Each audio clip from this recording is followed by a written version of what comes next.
Good evening, everyone, and welcome to the Christians in Science AGM stroke Vision Evening. Really pleased to see so many of you here tonight.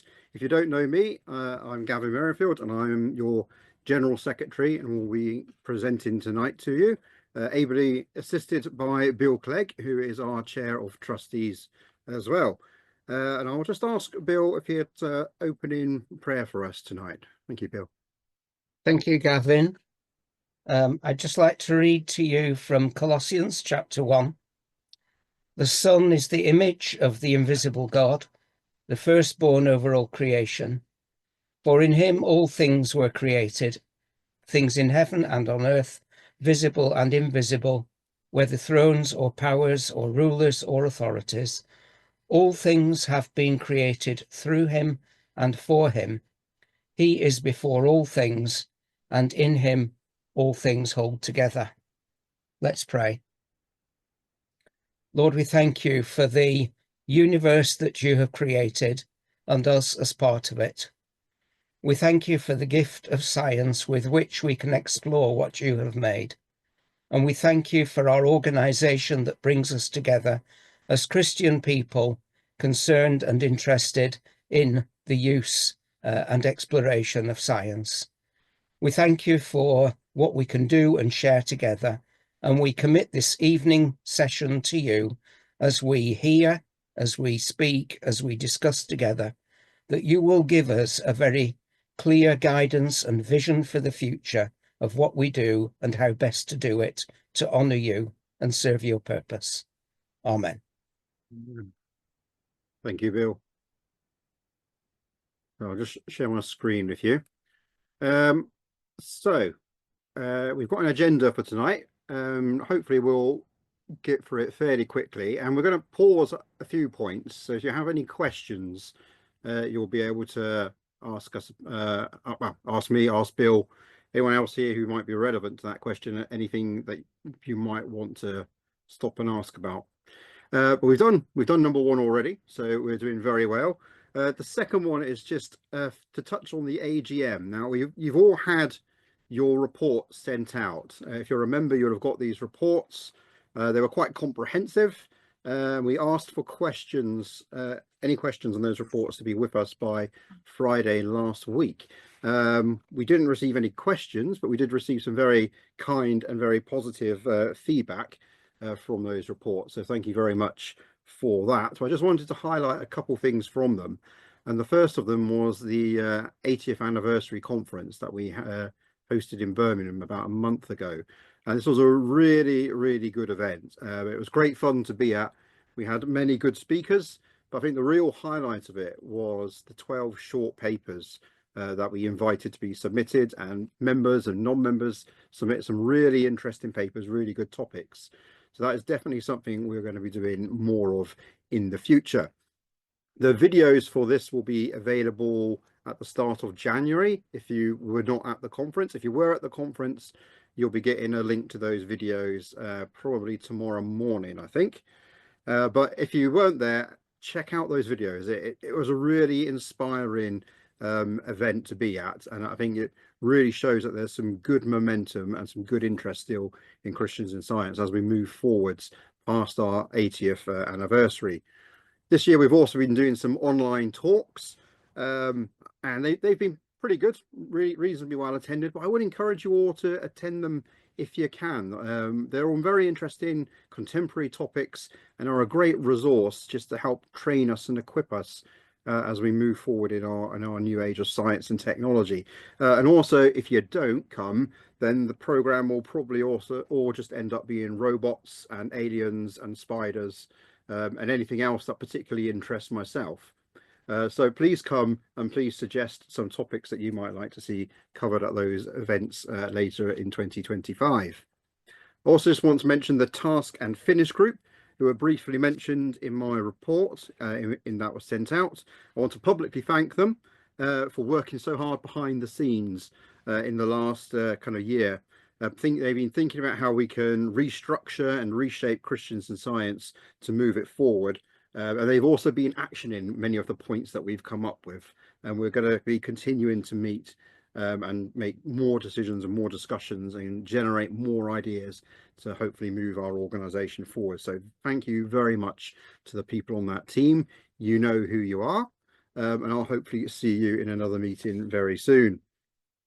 So now the moment you're all here for, which is kind of talking about our vision for Christians in Science and where we see our organisation move into under God's guidance. We very much feel that we're at a turning point in our history where there's a path to the left and there's a path to the right, and we definitely want to choose the path of interest, of excitement, of growth, of development. So we've been reflecting this year on our kind of 80-year history. That's a long and worthy and well, yes, sorry, it's just a long history that's full of, when I've been looking into, I've just been finding more and more things that Christians in Science, or the Research Scientists Christian Fellowship as it used to be known, has done over its history, and how we've been a leading light in science faith discussions in the UK. So we started as the Research Scientists Christian Fellowship, and I want to note very strongly all the words there: research, scientists, Christian, and fellowship. We later became Christians in Science to better reflect not only that our members were not all now research scientists, so scientists working in academia, but now active in science in other ways and across the church and across society more generally. But coming to our 80th year, I think it raises fresh questions for us today, and how might we change today? And if there's one thing that neither scientists nor Christians should be afraid of, it's change for good reason. We do have some challenges. We do exist in a challenging landscape. We have a shrinking membership, which has shrunk by about a third in only about 8 to 10 years. That's quite a significant change. We have less engagement from our members. If you think about local groups and the drop in their activities and their numbers, we have a membership demographic that is increasingly elderly. That's not all a challenge. There are actually really good benefits to that as well. But we have real problems with recruiting younger members and retaining them as well, especially from kind of science student base as well. The knock-on effects of all of this, though, impacts our finances, our volunteer resources, and what we can frankly do, our activities. And beyond those membership-related problems, there are other challenges. We have a challenge of relevancy. We're not known by churches or by Christians. Surprisingly, even those scientists who are Christians, many of them have never heard of us, let alone made a decision to join our organisation. We have limited academic traction with groups and people who are working professionally in this area, and science and faith, science and religion has become an academic discipline in its own right in the recent decades. So there's more we could be doing there as well. Our conference attendance has been dropping, and this was a problem before the pandemic as well. And this is probably linked to our age demographic in many ways. But the recent conference, I think we've reversed that. So we've shown that things are possible. And there again, that turning point is here. Maybe we are already in that good turn. But our staffing, I want to draw our attention to, is also at a dangerously low level, and it's affecting the health and ability of staff members to perform basic functions for Christians in Science, let alone start new initiatives and things like that. So we need to be very aware that what we are capable of doing at the moment is constrained by a number of things. But all these problems are interconnected to each other and feed off each other. But that also means all the solutions are interconnected with each other as well and can feed off each other. It's not all our own fault, and I don't want to be too negative, as I do see a bright future for Christians in Science if we take the opportunity and momentum forwards that we are being given in our 80th year. The landscape around us has changed a lot as well. So membership organisations are not all they once were. In the scientific world, as I was saying, there's been an opening of higher education in recent decades. Not everyone who is trained as a scientist remains in science, but they may retain an interest in science. There's a lot more different audiences that we need to appeal to. Many churches are also now open to science and faith discussions, and which have matured in their own disciplines. So those churches are interested in a more positive viewpoint around science and faith than they may have been given in recent decades by other science faith organisations active here in the UK. Many individuals are tired of seeing science being used in the culture wars and manufactured culture wars, and so tired of seeing science being used as a hammer there, often bad science and bad theology combining there. And there's an opportunity there for them, for Christians in Science, to be presenting something else, something that we already have and have had over our history, and we need to put back out there. We have to have confidence in our faith and in our science and our understanding of the two and our history of bringing the two together in exciting and healthier ways. So I think we are the right organisation at the right time to show a different and healthier and better path forwards. So a few points about what that might be like. Now, if you were at the conference, you would have seen a version of the next few slides, but many of you weren't, so we'll just show them again, and I'll just talk us through them a little bit. So the first thing we're really thinking about in our vision is becoming a fellowship of believers. So for want of another word, we want to be church together. And top of the list for me is to bring worship and prayer into that. So we're Christians, and worship and prayer should be at the core of our Christian life and practice. So why should Christians in Science be an exception? So you'll see this coming more to the fore and more intentionally over the next few months as well. We started this at our conference down in Birmingham, and for me, one of the most special moments of that conference was the prayer and worship time we had together on the Saturday morning.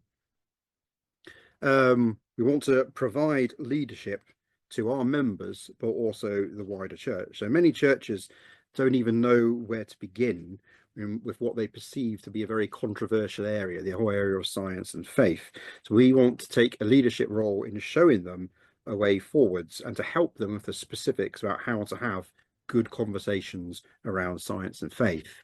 We want to be providing teaching and guidance and mentoring.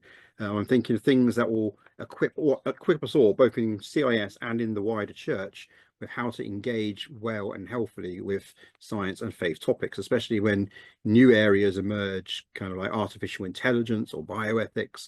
How do we respond well to those? How can we have the confidence to respond graciously and well to these new opportunities? Secondly, one of the things for Christians in Science is we do new science and faith ideas. So I want us to be more consciously exploring science and faith together. So we've had our journal for a long time. We speak at conferences and events. We reintroduce those short papers there. We're going to be launching hopefully, but this is probably the launch of it actually, what we're calling subject groups. So we've had local groups for a long time where people in a locality can gather together for fellowship and for putting on events, things like that. But we want subject groups to happen as well. So if you are an astronomer and you want to talk to other astronomers who are Christians, there's a subject group for you. If you're interested in bioethics, there's a group for you. If you're interested in interdisciplinary works, things that don't fit into neat little boxes, there'll be a group for you. If there isn't a group for you, then let's get one started. So I'll be following up this evening's event with an email offering you the chance to join a subject group. And these will be supported by what's called the CIS Forum, which I had hoped would be active by now. But as with any IT project, there's always a few gremlins right at the last moment. And a few of them reared their heads at the end of last week. So we're just trying to sort them out. But the CIS Forum is going to be a one-stop online shop where we can all come together, interact with each other, discuss science and faith, discuss issues around science, but it's going to host the subject groups as well. And we're hoping that in the subject groups, it won't just be a social gathering, that's allowed as well.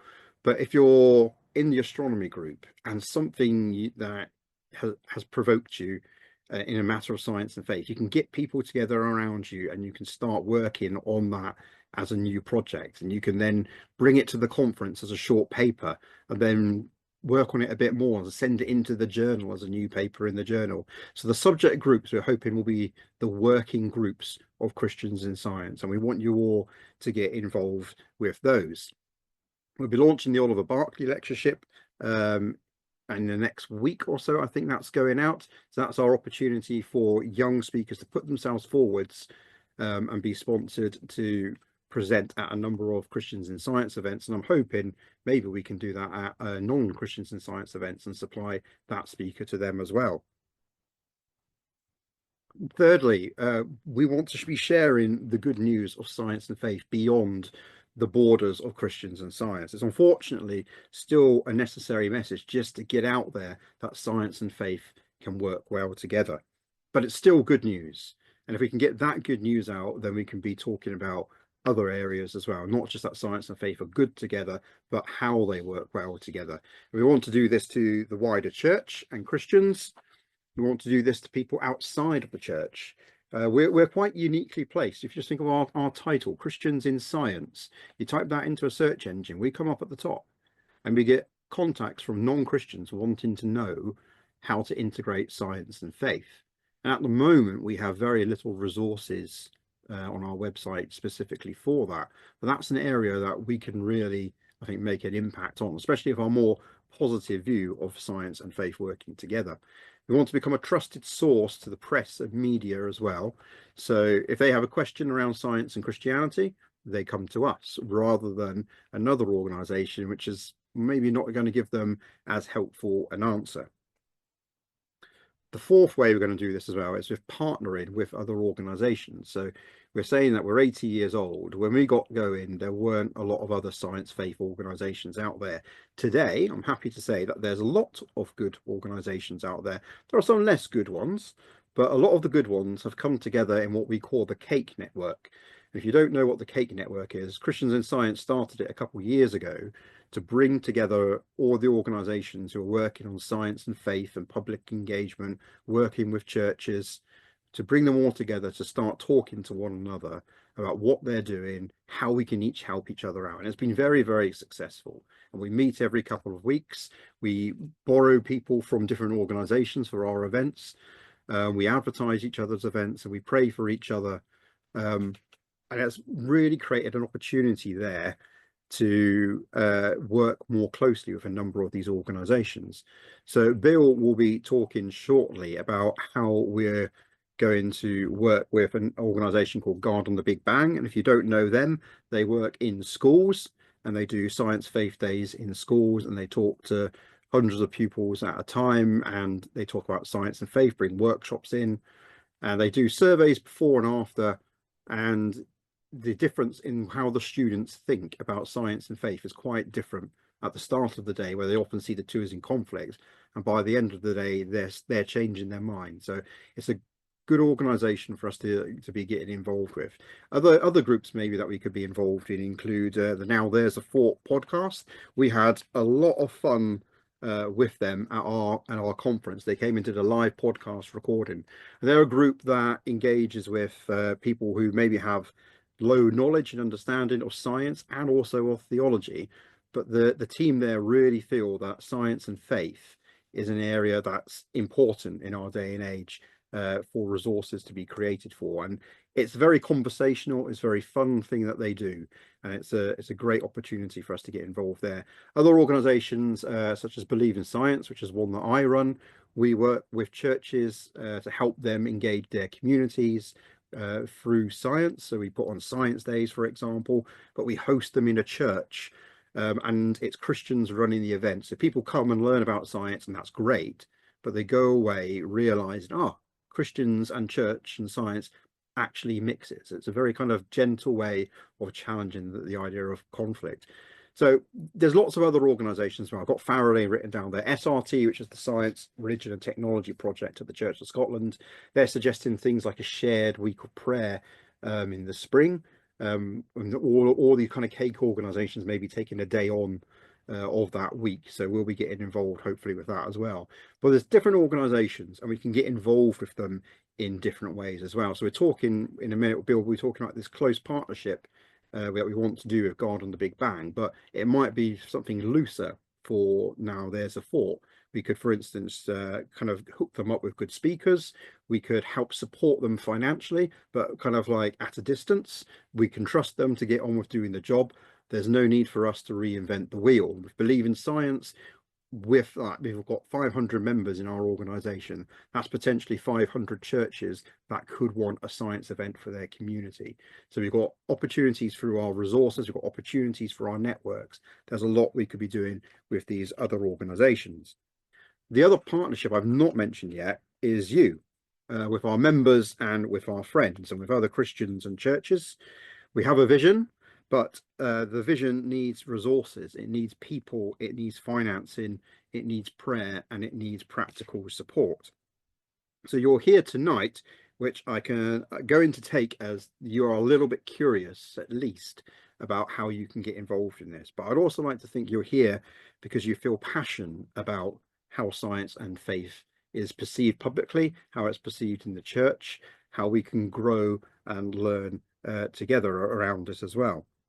So the last 18 months, CIS has been kind of refocusing itself and thinking about what we're for, who we are, what we're going to do. And this is kind of the culmination of that process where the trustees, the committee, the task and finish group have all been chatting and talking to each other. We've been in consultations with the membership. We've had a lot of really encouraging and positive feedback from our membership as well. So tonight is kind of the end point of that process, although it will continue.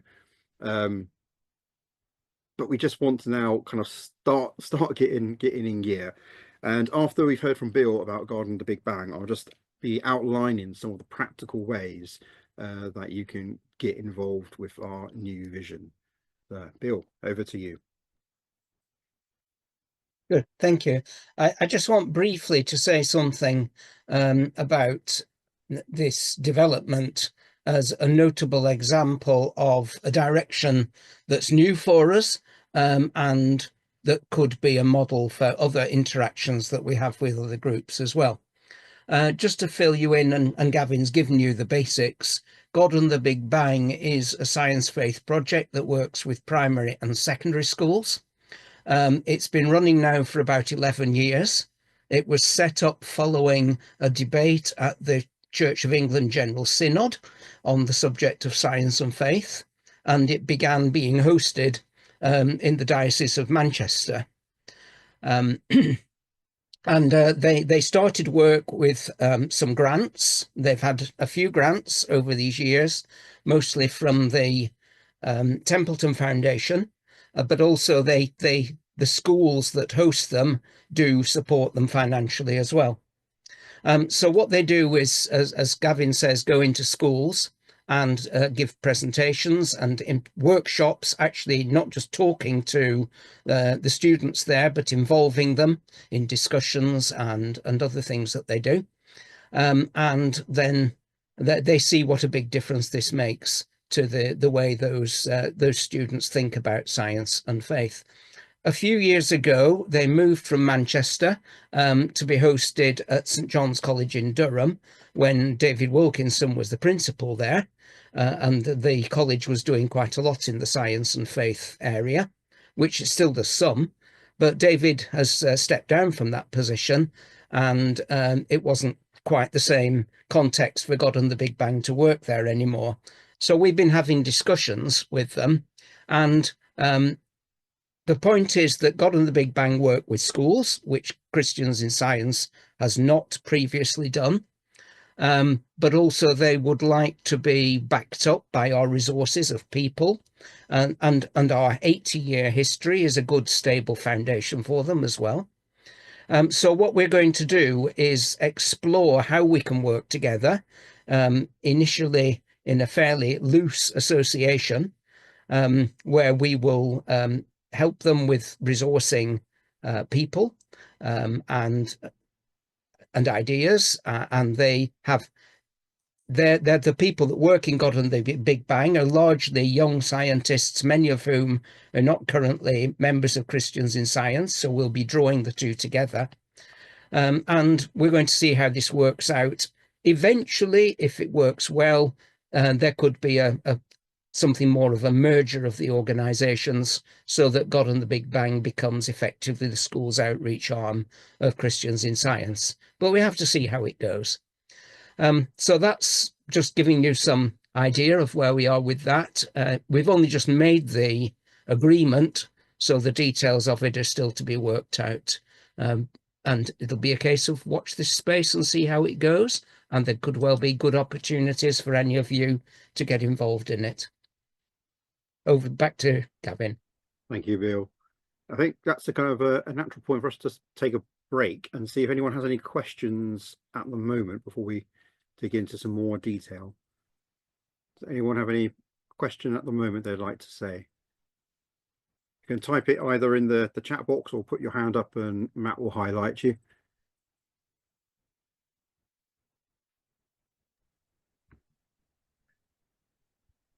Okay. All right. Oh no, we've got one there. Is there anything being done for teachers? Is being asked. I think this is where God and the Big Bang would come in as well, because they'd bring in a whole raft of expertise on that. We do have an education secretary, but I think we've been trying to figure out how we're going to do God and the Big Bang and integrate them into Christians in Science. So a lot of that side of things has been on hold in that 18-month period where we've been rethinking things, but they'll bring in a huge amount of expertise and experience and contacts with schools there. So that is in our mind. I'm talking later about creating resources as well. So I think resources for teachers would be something good, but also Faraday, their schools and youth team already have a whole load of resources as well. So again, people who've already invented the wheel and done the work, we could encourage and uplift and promote. We don't have to do everything ourselves anymore, but it is something we are keeping in mind. Thank you for the question. Yep, Gavin, Kim Stansfield here. I'm trying to look for the raise my hands thing. Can't find it as usual. Probably using Teams.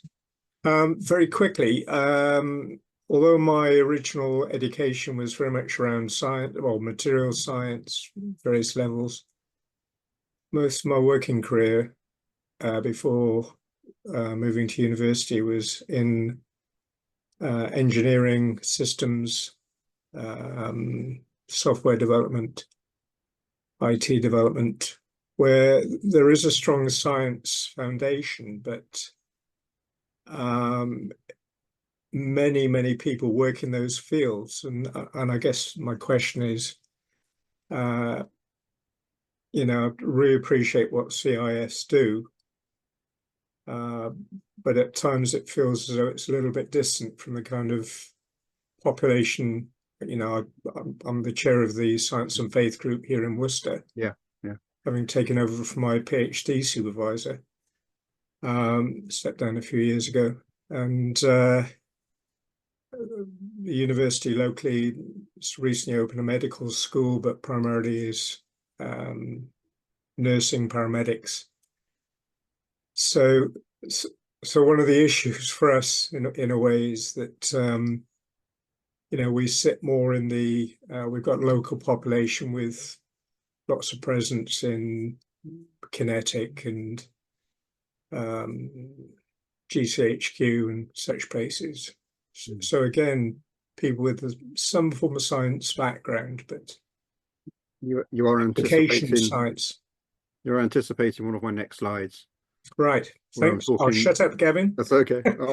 No, I'll leave you to it because it's it's something I should have probably responded to previously, and I apologize.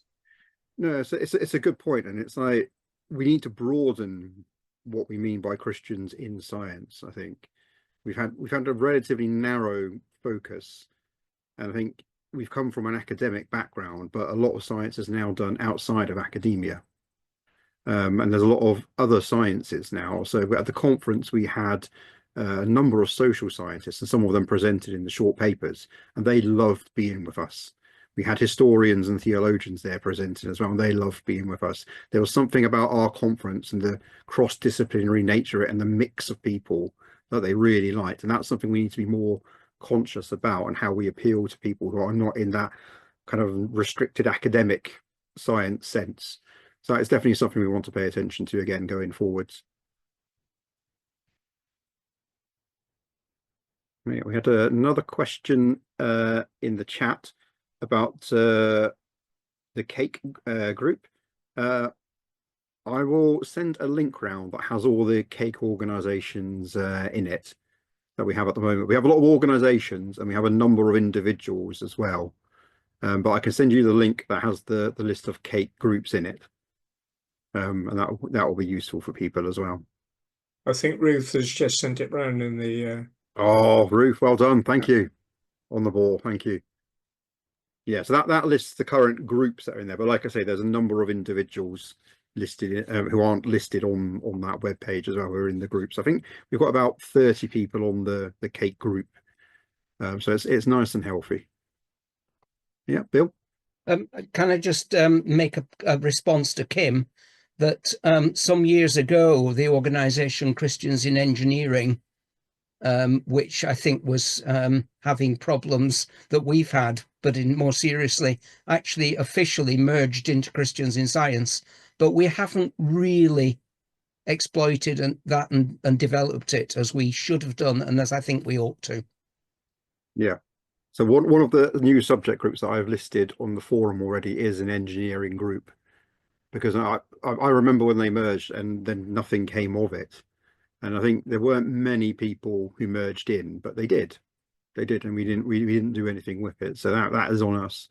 Tina's pointing out in the chat that the Society of Ordained Scientists isn't on the list, which they're not, but they are on my list to contact. I think Lucas Mix, who works for ECCLAS, is kind of the person to contact there. So he's on my list to be contacted to see if they'd like to join as well. But they would be good to have involved as well.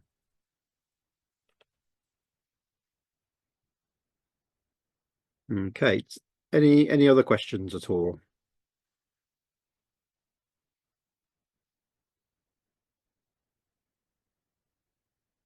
Okay, so I will crack on with the next section, so where you can join in and help. So how do we carry out this vision? Well, the first thing we're going to have to do is improve our processes and structures. And this is the very exciting work involving the Charity Commission and Companies House and all these sorts of wonderful things. And I'm kind of relieved to say that Colin Taylor, who is our kind of incoming Secretary of Trustees, he and the trustees have been working incredibly hard on this over the last few months to make sure all the kind of legal side of Christians in Science is brought bang up to date and is all proper and in hand. Without Colin, I think like we were kind of making some progress, but Colin has accelerated us kind of to warp speed on this. And the work that they've done have highlighted a few issues that we really needed to address to make sure we were operating correctly. We're 80 years old. We haven't always kept up to date with charity and company law.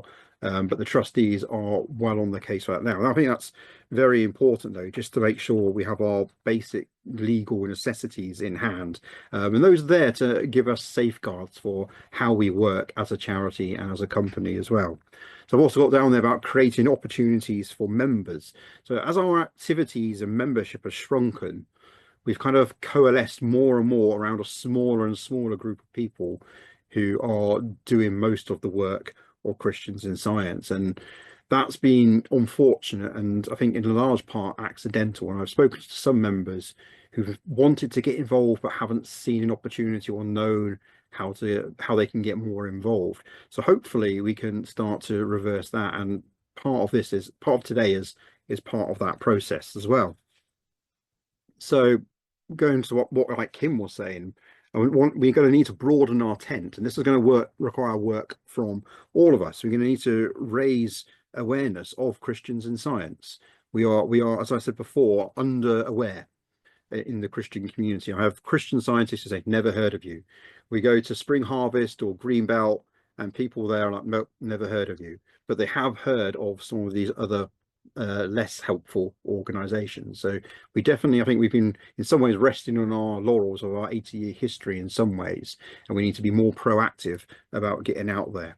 We need to integrate more of those subjects. So like I was saying about the social science, the history, theology, they've always been present in Christians in Science all through our history, but we need to be more, I think, proactive about helping them to feel part of who we are.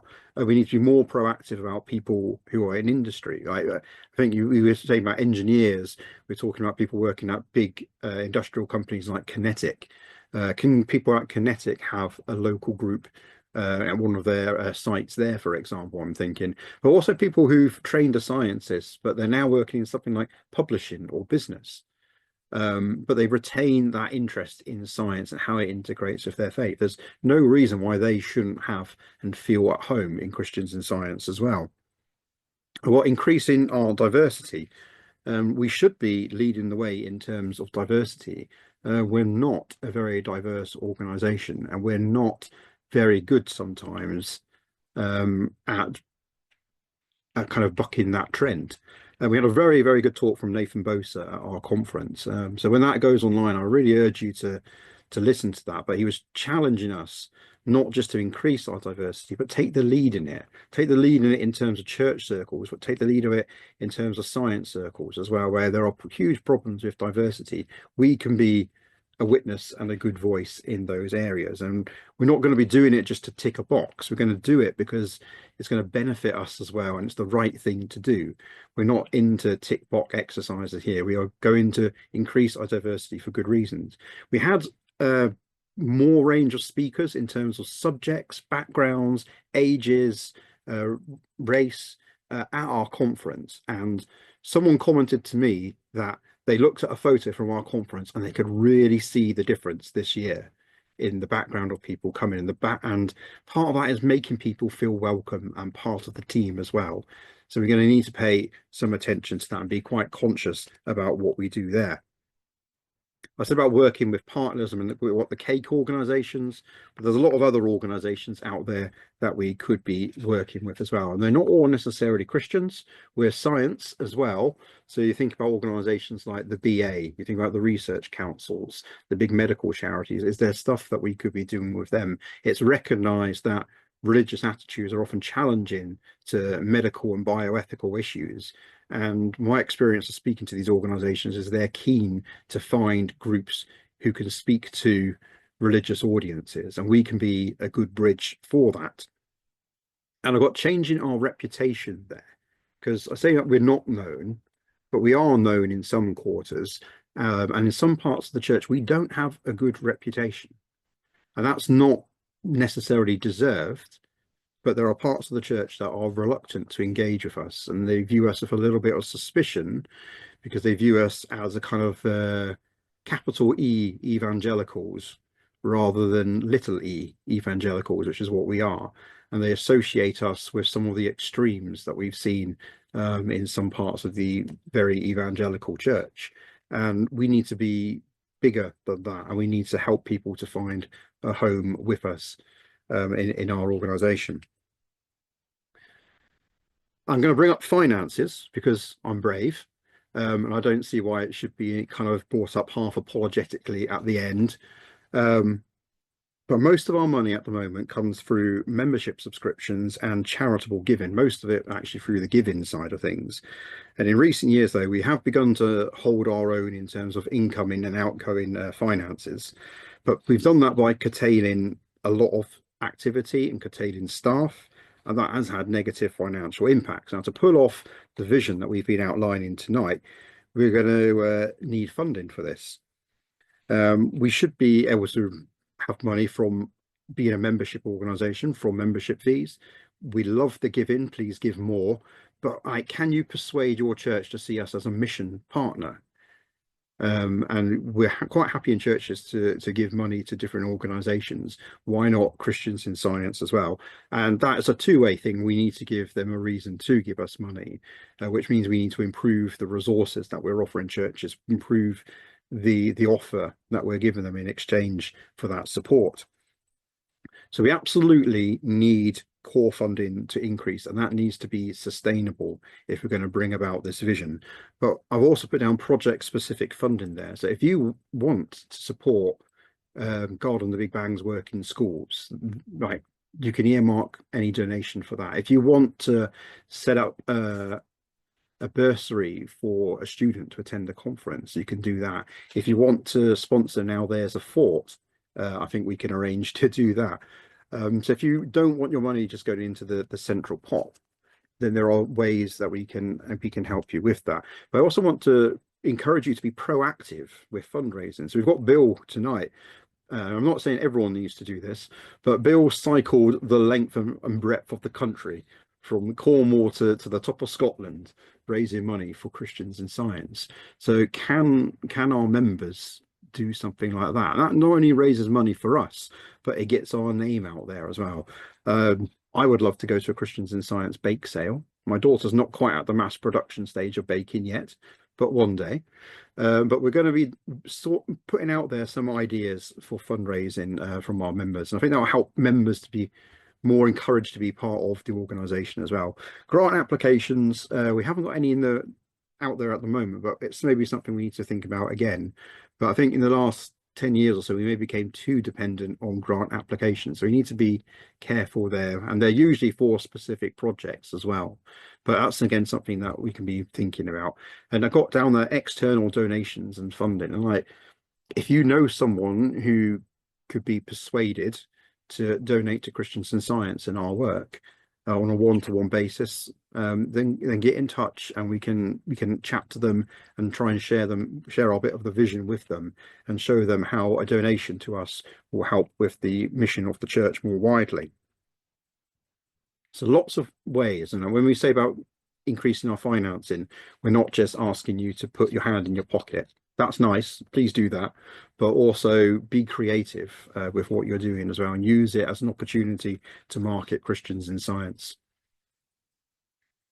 Now, local groups we already have. We don't have as many as we used to, and we've been thinking about them. And the problem with a local group is they feel an obligation to put on a big event.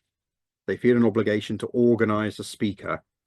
And that really works for some groups. So Kim's group down in Worcester, they have a great program going on. The Bristol group has usually a good program going on.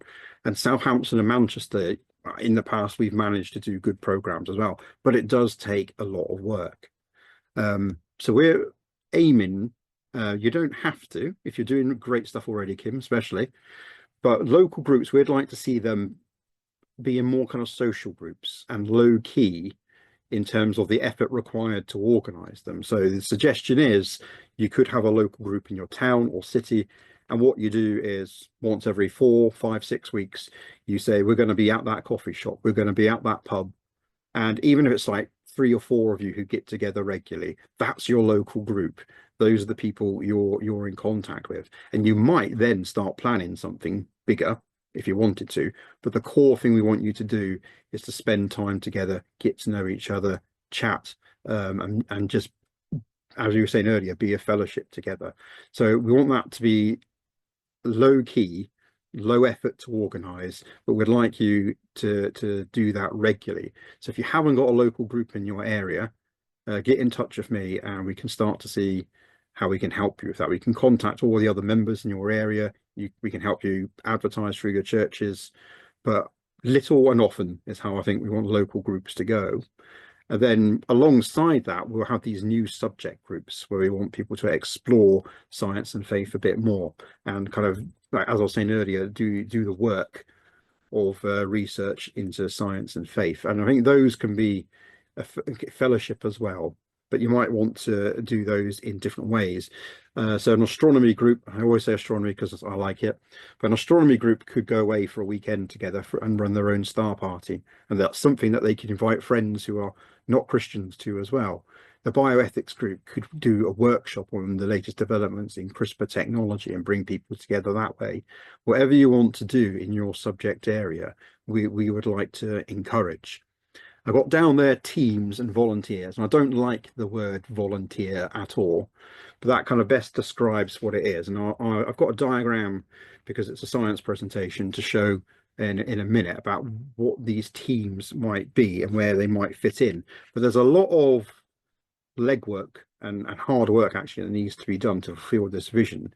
And you may not feel that a subject group is for you, or you may want to do something more than just being a subject group. You might not feel you want to go to a local group, or there isn't one, but there's other ways that you can be involved in Christians in Science. And these teams are areas where people who've got experience in things like events management, finance, organization. So we're saying about people who are not researchers, who are working out in business, they've got great skills that we could really do with helping in Christians in Science. And a lot of this is all going to happen on that CIS forum that I showed earlier. Oh, sorry, I'm showing it now, not earlier. So this is what the landing page currently looks like for the CIS forum. So you've got all the kind of different sections. If you click on them, they'll expand, and like the local groups have got all the local groups in them. Subject groups are already loaded with different areas that you can start to join in. If you're a Christians in Science member, you'll be able to log on to this with your username and password. If you're not a member, I think you can look but not touch. So members can post on the forum, but non-members, I think, can only look. So that's an incentive to be a member, but it will also help a lot, I think, with kind of moderation and helping this not to get out of control, which has happened with previous CIS forums. But there's space there. There's like an event space. We've listed everything that happened at the conference. So if you went to the conference and you saw a paper that you really liked and you want to chat about it, you can go there, find a thread about that. The Science and Christian Belief section will get updated every time a new issue comes out. So you can talk about the papers and the letters and the responses in Science and Christian Belief, just to encourage more engagement with what's going on there. So as I say, we'd hope to have that active for tonight. But there's a couple of little problems with it at the moment, but I will email everyone the details of that as soon as it becomes available. So we're very good in CIS at putting on events. We're very good with our conferences. The last one, like I say, I keep saying was very good, but we might be wanting to think how we do that in the future, because it was a lot of work and we need more people to be involved if we're going to be putting on conferences. And I think we do want to put on conferences, and I think that we want them in that kind of moving towards that short paper research side of things. When Research Sciences Christian Fellowship first began, people read the papers before they came to the conference, and the conference was to discuss those papers. So it wasn't sitting passively and just listening to some talks. It was much more active, much more involved. I'm not saying we want to go all the way back to that, but we want to move away from the kind of very static, on dynamic conferences that we may have been running for very good reasons recently. And the recent conference, we chose to do a number of different formats of things.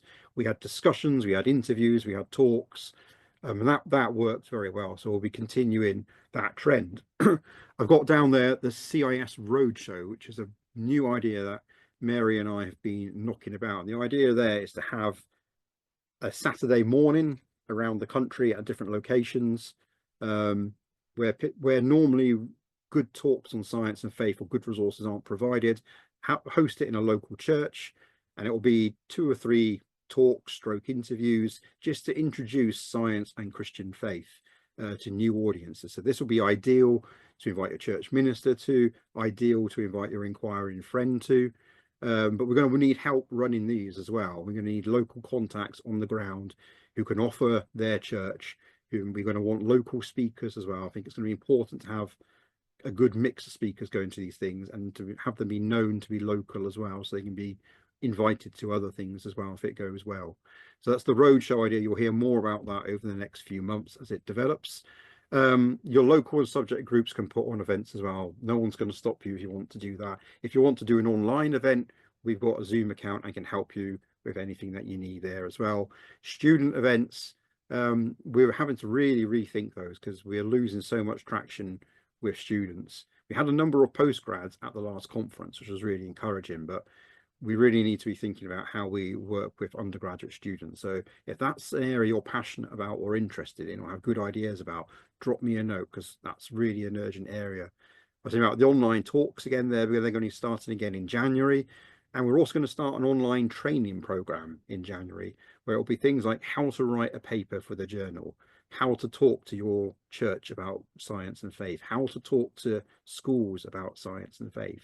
So if you're needing a bit of training or you want a bit of confidence gained, then come along to some of those meetings online, and you'll be able to get tickets for them on the same place that you got the ticket for tonight. And so we're going to start listing those in the next few weeks as well, as we solidify the dates around that. So I've already said a few times about continuing to produce original research, and that kind of hierarchy of moving from the subject groups to the short papers at conferences and then on to the journal. And like, not everything will make it to the journal, but we're going to have a lot of fun, I think, along the way. You've got an interesting idea, don't be afraid to talk about it. Someone else might have that idea as well, would love to talk to you about it, or think, oh, that's brilliant, let's work on that together. So use the forum, start getting into these subject groups and start thinking about new ideas. Science and theology never sit still. There's always something new and something interesting and exciting to be discussed. So we want to encourage that original thinking to carry on in CIS. We're going to be creating new resources as well. Our website is in desperate need of an overhaul. So if you have web technology, web skills, really get in touch with me. We need to almost start from scratch on that again. We're talking about podcasts with the Now There's the Fort team, but we could have other podcasts that are more specialist and more kind of less general and more subject specific. We're thinking maybe about commissioning some videos for our YouTube channel. On the YouTube channel at the moment, everything's very long. And when I look at the statistics, people aren't making it to the end of our videos. So if we have some shorter videos, like 5-10 minutes long, so almost a video version of the kind of leaflets, the thinking about leaflets, how to be a physicist leaflets, things like that, and we turn them into a video format. So if you have video skills or editing skills, anything like that, get in touch again as well. And we've got 5 minutes more, so just briefly say about outreach. So we were talking about schools and God and the Big Bang, but look for opportunities to go into schools in general. It doesn't all have to be through God and the Big Bang. Look for opportunities in your local schools. Can you talk to chaplains, teachers you may know in your schools? Go out there, put yourself in front, be a scientist who is a Christian, and give people an example. The same again with your churches. Look and seek opportunities to talk about science and faith. But when you do, mention Christians in science. We have a lot of people who sometimes go out and speak and they forget to mention that they're a member of Christians in Science. And that doesn't just help us, but to say that you're in an organization that's 80 years old with 500 members is quite actually impressive, and gives you quite a bit of good credentials when you go into kind of these situations. We need to be thinking about providing teaching resources for churches. And I know that someone on the Task and Finish group is already way ahead of us here and thinking about what resources they can make for Sunday schools. So that's a new area that maybe Christians in Science can be providing some resources in. We have a church affiliation scheme, but it kind of got started in COVID. It doesn't really work very well. So we're going to be revising that as well, thinking how we can get churches to sign up to support Christians in Science, but then they can say on their website that they are Christians in Science supporting church. So that makes a statement already to visitors to their website about how they view science and how they view faith working together. I mentioned the road shows, community groups just there because you think about Cubs, Scouts, WI, groups like that are often eager to have speakers come in and talk about topics. It's a great opportunity to be talking about science and faith in there. Saying about beyond the church, that's again thinking about people who are not in church or on church, or however we want to describe it, helping them to think about science and faith. But to do this, we need you and your time and your resources, but most of all, we want your ideas as well. So I've outlined a whole load of ideas here, but what are your ideas about? What are your passions? What excites you the most? Can we help you to take that forwards as well? So I said about teams, and this I will finish with this. I think so. I said about teams. So we're not going to do this on our own. We're not going to do this by working by ourselves. We need a team for this. Some of you will have seen this diagram already. But at the moment we have trustees, we have the committee who talk to each other, and we have a kind of a core team that's like myself, Mary, Stephen as treasurer, Roger as membership secretary, who kind of keep the day-to-day stuff going. We've had this Task and Finish group join us as well, in the last kind of like 9 to 12 months as well, generating these new ideas. We've got Bob White, who's our CIS president. Things that are in red are the things that we've got at the moment. We kind of got local groups, and some work well, and a lot of them are very dormant. We've got the Science and Christian Belief Journal and its editorial board. So these are people who are already doing things in Christians in Science. And kind of we're connected beyond that to kind of like a number of other science faith organizations internationally. So these are the kind of American Scientific Affiliation, who are the US counterpart to Christian Science. There's a Canadian version, an Australian version, and New Zealand version, and we have relations with these organizations, but there's more we could be doing with them. And Janelle Curry, who's the president of the ASA, she wants to meet regularly with the senior people in CIS because they have a lot of the same problems as we do, so they're wanting to kind of share notes and compare solutions as well. UCCF, Transform Work, organizations like this who are working in Christian groups that we want to have contacts with as well. UCCF has their science network for students. Is there a way that we can work together with them? That there's groups like the Templeton, which I think there's a connection there between the president, our president, and the Templeton board. We've got our new subject groups coming in. So this is a new area that people can work in. Cake is there as almost a working example of that. Cake is beyond just CIS. So that everything to the right of this dotted line is outside of CIS, but Cake is on both sides. And Cake is almost the prototype subject group for public engagement people, and it works. And I think that has given us the confidence that subject groups could work as well. But we want to be talking to churches and Christian organizations. We want to talk to the press and media. But then we want to talk to these other science groups that we're talking about. But then we've got all these other teams that should be coming up. Here they come. These are teams that we would like people to get involved with. And the more people who get involved in them, the better. And the less work there is for the team overall. So for me, most urgently, I'd like more people to work on finance and membership and help Roger and Stephen out. But we're looking for people who can help run the website and do all the kind of background tech that we take quite a lot for granted at the moment. We work with your conference and events teams. You've got experience of organising events, then get in touch and lend us a hand. On the forum as well, we're hoping it will naturally bubble to the top people who might be moderators on that forum. If you're interested in creating resources, then like join the resource team. And we're hoping that the committee going forwards will be formed by the people leading these different teams. So those are the kind of 8 teams there that we're really thinking about, and we're really thinking we need some help with. I think there's a lot of things that are exciting about these teams, and they could go in many different directions. So even something like the finance team, I'm excited about thinking about like what could we do? How could we use our resources? What's the big picture for CIS? And that kind of falls a lot into the finance team as well. So how are we going to measure our success? How are we going to measure that this vision is working? Obviously, we're going to be monitoring membership and finances. Those are the kind of usual places to look at. But how engaged are people? What are people doing? How much more activity is happening? How much of a response are we getting back from churches and other organizations? And we're going to be sending out more feedback forms and more surveys. We've been very lax, I would say, with that in the last few years. Now, we don't really understand what's happening our membership. We don't really understand what's happening with how churches and Christians are viewing CIS as well. We need to create some baseline data and then keep an eye on things and monitor things and see how things are going. So what's immediately next? We're going to launch the forum. We've got the Oliver Barclay lectureship coming in. Those subject groups, I think, are officially open now. So get in touch either with me or on the forum when you get the link to it in a few days, hopefully. Local groups, I've got relaunch there. I mean, a very soft relaunch just to try out that meeting socially.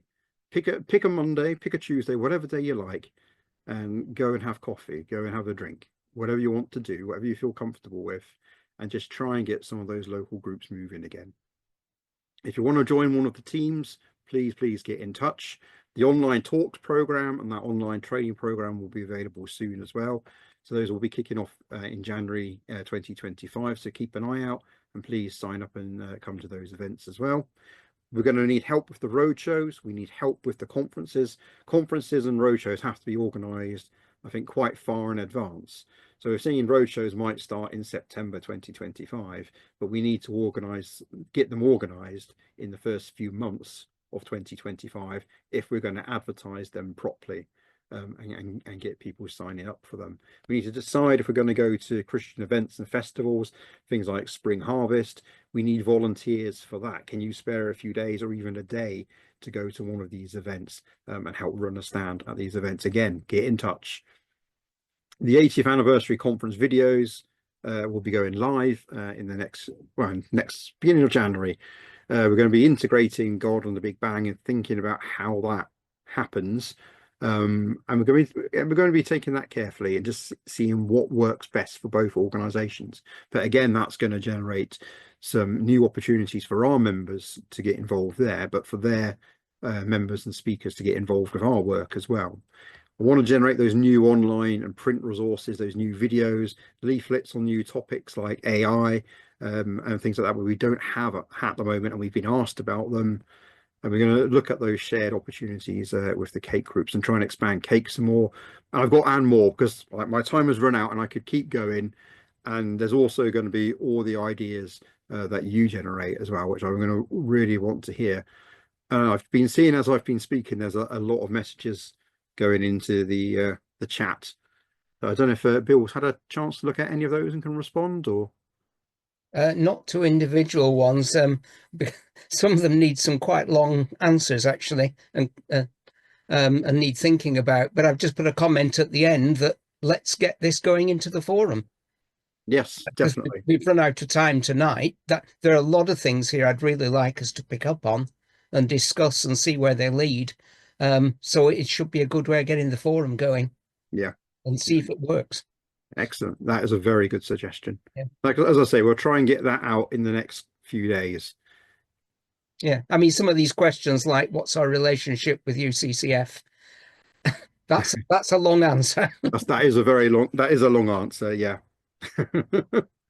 And the one with CMF as well.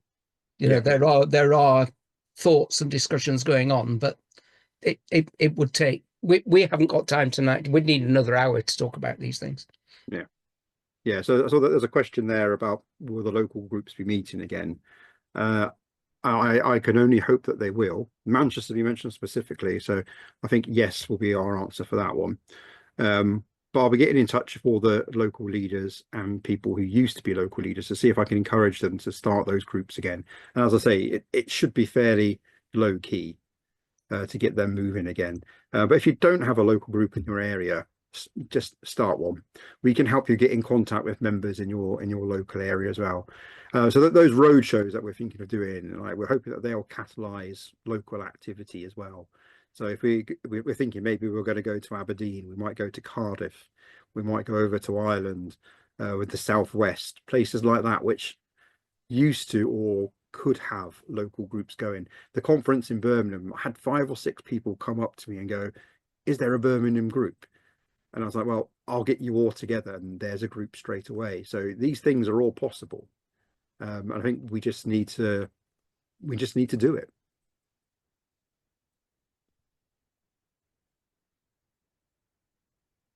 So I think we asked Bob White, who is our president, if he would close in prayer for us.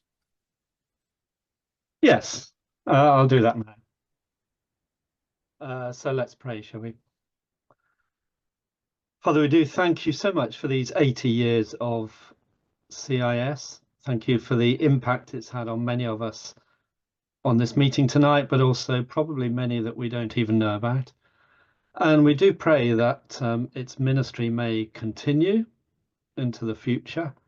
Pray that it may adjust to meet the needs of young people particularly, and professional scientists particularly, groups which it's hard for us to engage with because they're so time pressured.